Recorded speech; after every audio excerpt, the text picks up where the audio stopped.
कहासी कहानी में आपका स्वागत है दोस्तों। तो आज हम सुनेंगे कहानी अपना अपना भाग्य। एक राजा था, उसका एक पुत्र था। राजकुमार के पेट में सांप था।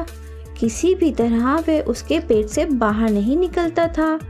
राजकुमार की तबीयत दिन प्रतिदिन बिगड़ती जा रही थी। वह जीवन से ऊब चुका था। एक रात को राजमहल में जब सब लोग सो रहे थे, राजकुमार राजमहल से बाहर निकला। चलते चलते वह एक गांव के पास पहुंचा। उस समय सुबह हो चुकी थी। पास में उसने महादेव का मंदिर देखा तो वहीं ठहर गया। भिक्षा मांगकर वह अपना गुजारा करने लगा। पास के गांव में राजा की 2 पुत्रियां थीं। बड़ी राजकुमारी राजा से कहती, पिताजी, आप हमारा कितना ध्यान रखते हैं। आपके कारण ही मुझे यह सुख वैभव मिला है। छोटी राजकुमारी कहती, पिताजी, जो भाग्य में होता है वही सबको मिलता है। एक दिन राजा को छोटी राजकुमारी पर गुस्सा आ गया। उसने मंत्री से कहा, मंत्री, इस राजकुमारी का विवाह किसी अनजान आदमी के साथ कर दो। इसके भाग्य में जो होगा इसे मिल जाएगा।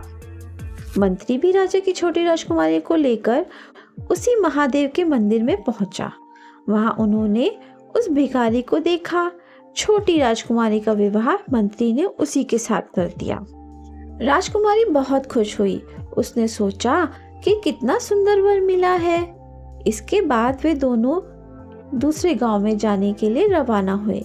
रास्ते में एक बरगद के पेड़ के नीचे दोनों विश्राम करने बैठे। राजकुमारी ने कहा, स्वामी, आप इस पेड़ के नीचे आराम कीजिए। मैं गांव से खाने के लिए कुछ ले आती हूँ। राजकुमार को लेटते ही नींद आ गई।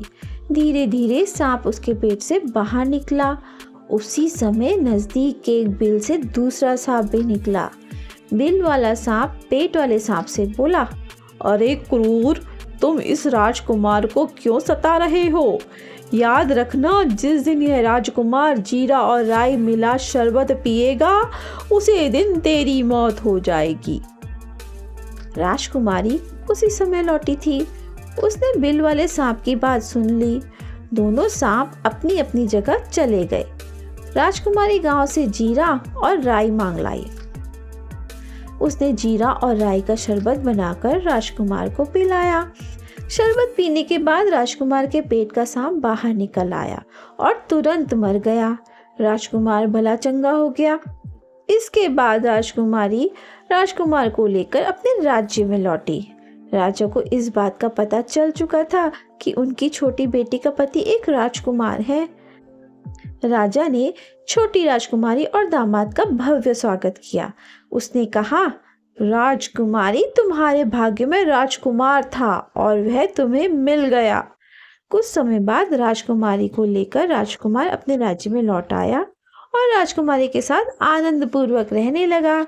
तो इस कहानी से हमें यह शिक्षा मिलती है कि अगर आपका भाग्य अच्छा है तो आपके साथ सब कुछ अच्छा होगा। इसलिए हमेशा अच्छे काम करो।